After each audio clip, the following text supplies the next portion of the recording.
Come si chiama? Pesce pappagallo, lo possiamo ammirare da così vicino. Io direi troppo da vicino. Orribilmente da vicino. Ah! Jane, che stai facendo? Stiamo cercando di salvare il mondo. Ispirato alla missione della dottoressa Jane Goodall.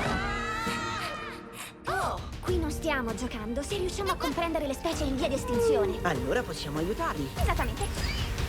Andiamo.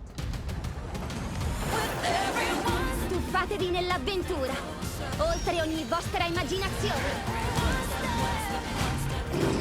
La natura può vincere se le diamo una possibilità. L'ha detto Jane Goodall. Tutti possiamo contribuire a salvare il mondo. Dove andiamo? Verso la prossima avventura. With everyone.